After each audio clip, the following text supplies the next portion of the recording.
I loaded it onto my computer and sent an email to John with the excited subject, "Will you look at this fat fuck?" Then I immediately came to X and began typing up my thread, explaining myself, explaining the Gristers, explaining the photograph. I was just getting ready to post when John sent a message. "Yo, don't show this shit to anyone." I stopped. I replied to John asking him what he was talking about.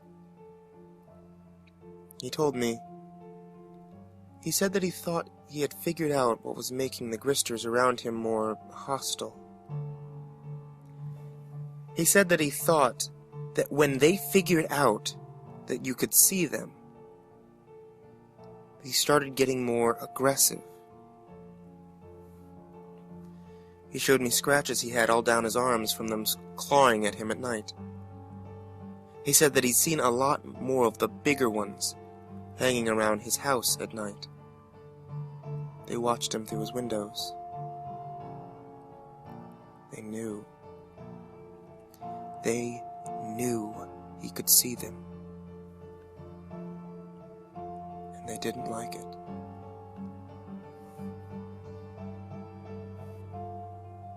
And now I was pretty sure they knew I could see them too. So what did I do? In the end, I didn't post the picture. I wasn't too intimidated, but it probably saved a lot of you.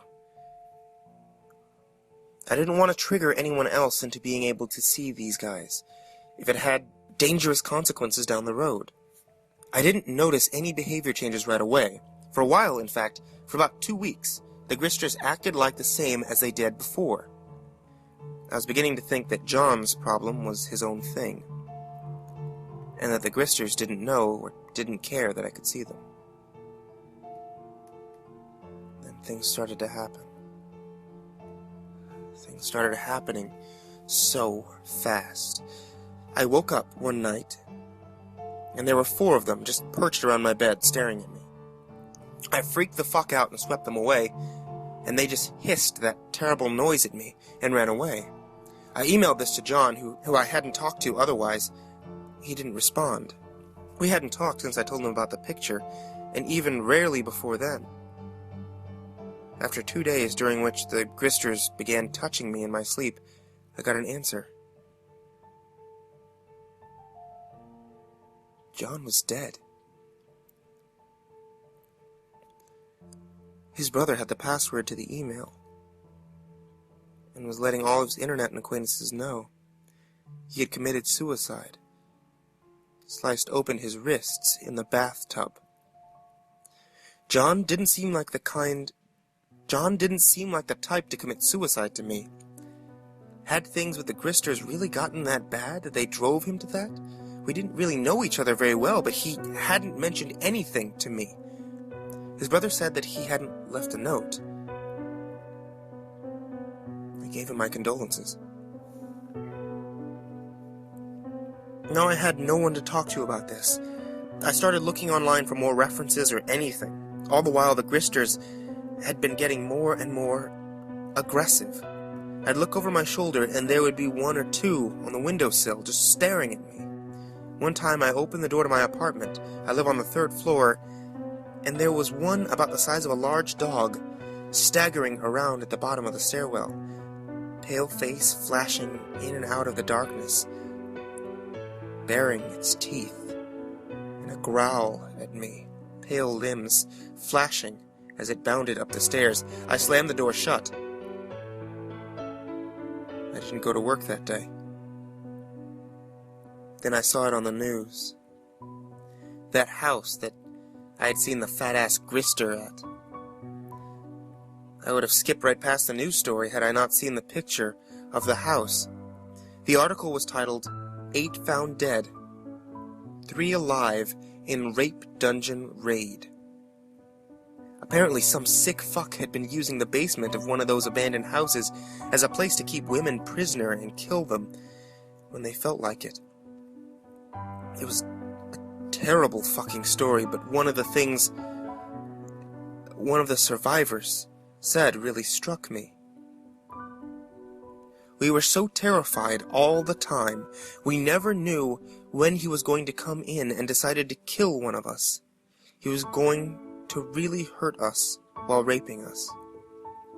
We were just so terrified all the time.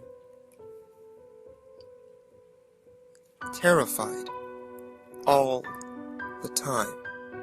And Gristers had been all over that place.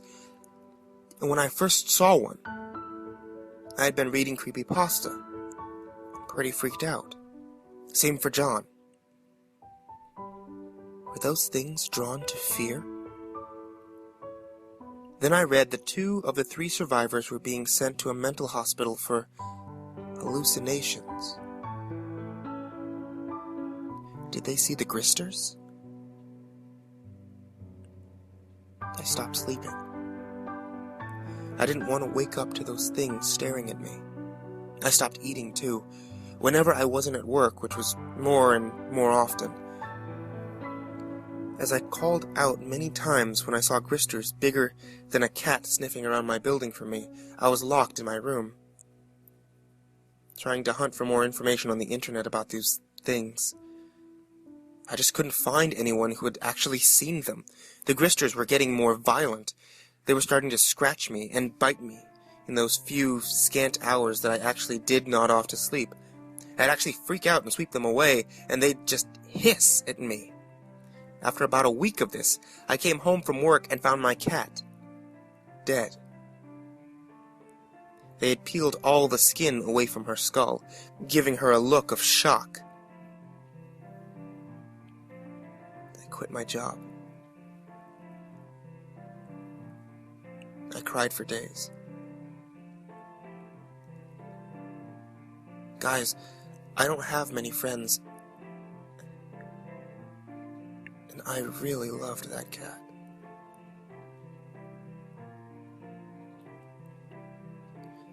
They're not stupid. They don't talk, and they act differently from us, but they do have intelligence. I went out for food last week. It was the last time I'll ever go out. I was sitting at the downtown bus stop, shivering, looking all around me for Gristers. When the bus approached, I got up to get on, and out of nowhere, a Grister the size of a normal human just bent over and, walking their weird loping gait, slammed into the back of a woman next to me and threw her in front of the bus. She had no chance. I saw her slide under the wheels of the bus, saw her blood and ruin organs squeezed out of her mouth like toothpaste. Everyone freaked out and panicked as people rushed to her in aid. The Grister turned towards me and grinned. I dropped my groceries and screamed, running back to my house, sobbing all the way. They're toying with me. And that's when I finally realized why there wasn't anyone I could really talk to about the Gristers.